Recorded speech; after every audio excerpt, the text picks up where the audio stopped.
living, then why we have so many problems? But let me just interrupt real quick. I know he may not be on. Let me just say my man himself, welcome to Zoom Live, Killer Mike. What's up, baby? Hey, how you doing, man? Enjoying listening and learning. Hey, man. Yeah, I appreciate you coming on, man. I don't know how much longer you're going to be on, man, but we just, so I have to get you birthday. It's my birthday weekend, so I said I'm going to pop up and stay the course next Saturday, but I'm a little hungover. I can't even lie. I celebrate. How you hungover, man? Are you quarantining last night? Well, quarantining, but me and my wife had a little wine and she cooked me dinner, and I don't drink, so I definitely got, I'm not. If people know me, know I'm not a drinker, but I had some wine last night, and boy, now I know why I don't drink. Okay, for those who don't know, the man Doe, Killer Mike is on Zoom with us, man. Hey, Mike, we got to get Puffy on here at some point, man. I think I can make that happen. He's very passionate about helping our community. So I've already said a lot of good things about you to a lot of people, including but not limited to Coach Pierce from the Hawks. I'm hoping that helps.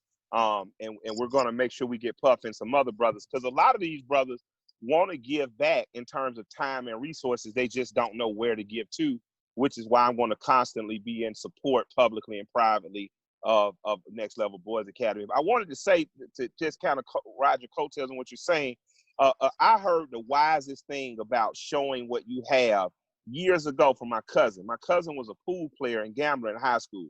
So by the time we were 16, 17 years old, he was already winning a couple of thousand a weekend rather, from grown men.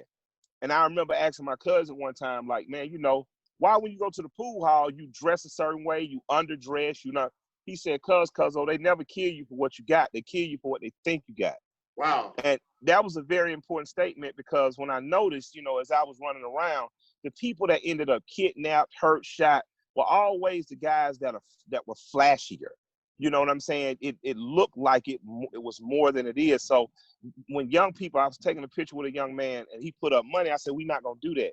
And he said, why? He said, that's how we do it. I said, because you already a star and you don't have to show people what you have. He was a rapper. I said, you already a star. So we don't need to see your money to prove it or your jewelry. All you got to do is stand here and glow.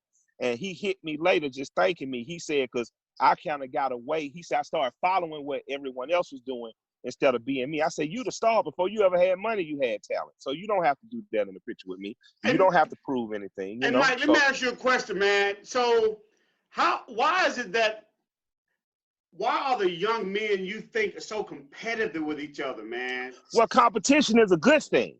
Like I went to school with Cameron Dollar, who's now a coach out with the Washington Huskies. But when I seen my friend win an NCAA championship with UCLA in 1995, I knew I couldn't play basketball good as him, but I knew I wanted to be successful rapping.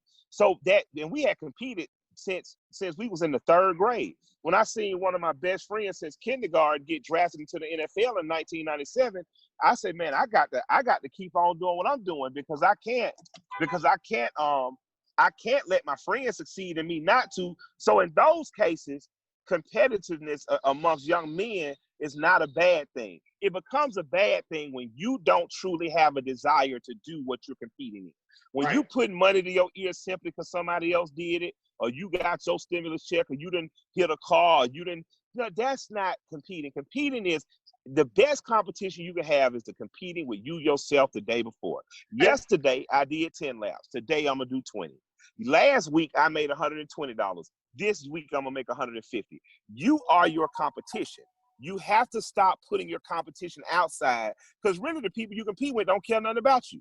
That's my whole point. But Mike, let me ask you a question, Mike. On the phone, on Zoom Live, we have the man, Mr. Atlanta himself, my good friend Killer Mike on the call. Mike, let me ask you a question, man. So with you being familiar with the way we're doing things at Next Level, what do you suggest some of these young men do in their downtime, man, as far as inventing, creating? What are some suggestions you have for them, man? Man, right now is a great time to take care of your spirit, mind, and body. And that's to pick up some books and read, right? Or go online, and not conspiracies and what people think the end of the, but just say, man, I would say read Animal Farm, read The Outsiders, read Message to the Black Man, read Autobiography of Malcolm X. Like right now is a time for you to just read. And hell, I read Iceberg Slim too. I get life lessons from him. Robert Beck, y'all look those names up and read. The other thing is move around, right? School had y'all locked in where y'all didn't even have recess. But get out for an hour, hit your yard or hit your, if you're in apartments, do some laps. Don't let your body get slow like I did. So now I'm having to move around as a fat guy and lose some weight. And the other thing is, so you got your spirit, you got your body. I mean, you got your mind, you got your body, now your spirit. The young men, it's time to meditate and focus on the things you want. And I'm not talking about sitting doing yoga for an hour. What I'm saying is sitting 5 and 10 minutes and saying, this is what I want.